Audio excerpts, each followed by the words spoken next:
a connectivist learning environment actually embodies many aspects of being careful, right? Thinking of feminist care ethics. And the biggest challenge I see is actually how to engage, like a continued engagement, an active engagement of participants.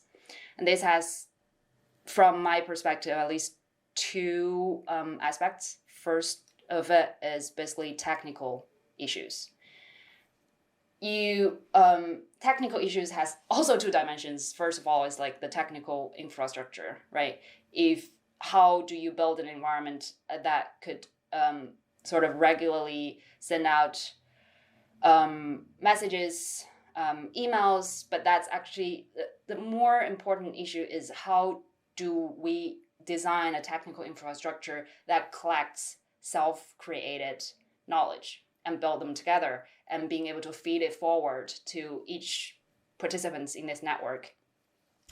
Another technical difficulty I see is the technical preparedness of the participants. That is sort of a bar that already requires some motivation to.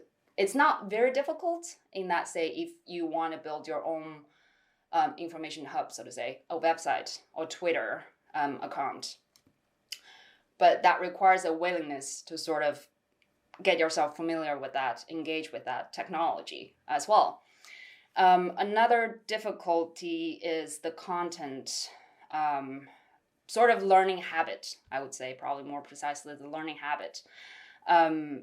How do you make people follow when it's self-paced and requires the thinking reflection of your own experience, right? And linking it also to other people's experience. That's very difficult, and especially given that I would say most of us have not been nurtured to do that, to be active in learning, to really identify our needs in learning.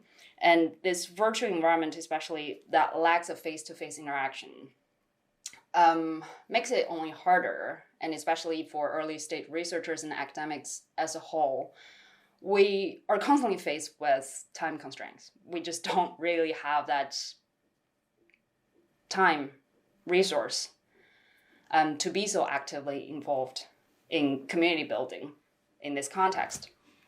And I think those issues all could be connected back to being, careful, because being careful demands us to be attentive, to be active, to be responsive. And responsible for ourselves and for others.